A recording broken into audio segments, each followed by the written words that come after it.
ابھی جو آپ نے ویڈیو دیکھی اس میں بڑے تھال پر ایک ڈش تیار کی جا رہی ہے جسے کٹا کٹ کہا جاتا ہے۔ اس کے جو ہے وہ تھال کو بجایا جا رہا ہوتا ہے، جسے آواز پیدا ہو رہی ہوتی ہے، ہو سکتا ہے شاید اس وجہ سے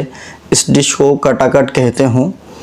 تو کلیجی وغیرہ اگر اس پر تیار کی جائے تو کلیجی بالکل جائز ہے، آپ کھا سکتے ہیں، لیکن اس پر کپورے اگر بنائے جائیں، کپوروں کی کٹا کٹ کی ڈش تیار کی جائے تو یہ کھانا ناجائز ہے۔ اس کو علماء نے جائز قرار نہیں دیا، کیونکہ معجم الاوسط کی حدیث پاک ہے، کان رسول اللہ صلی اللہ علیہ وسلم یکرہ من الشاۃ سبعا، کہ نبی پاک علیہ السلام بکرے کی 7 چیزوں کو ناپسند فرماتے ہیں۔ نمبر 1 پتا، نمبر 2 مثانہ، اور نمبر 3 شرمگاہ، اور نمبر 4 ذکر، نمبر 5 کپورے، اور نمبر 6 غدود، اور نمبر 7 خون۔ تنویر الابصار مع در مختار میں ہے کہ یہ 7 چیزیں جو حدیث پاک میں بیان ہوئیں، ان 7 کا کھانا یہ مکروہ ہے، تحریمی ہے،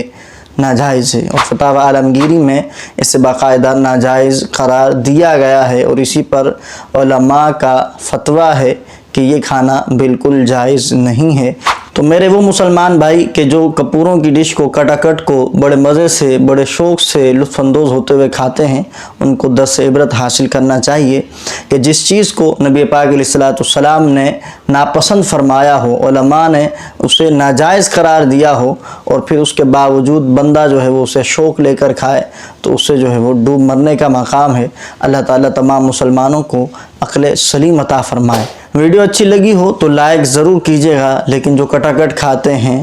جو کپورے کھاتے ہیں، وہ ہرگز لائک نہ کریں، کیونکہ یہ ان کے لیے نہیں ہے۔ جو نہیں کھاتے، جو اس کو ناجائز سمجھتے ہیں، تو یہ ان کے لیے ہے، تو وہ ضرور لائک کریں، اپنے دوستوں کے ساتھ شیئر بھی کریں،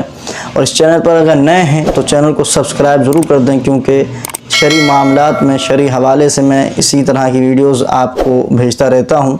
اور ان قریب جو ہے وہ مزید وہ چیزیں کہ جن کا کھانا جائز نہیں ہے ان کے بارے میں بھی ویڈیوز آئیں گی، تو ضرور واچ کیجیے گا۔ اگر آپ یہ جاننا چاہتے ہیں کہ قربانی کس پر فرض ہے تو آپ یہاں کلک کیجیے۔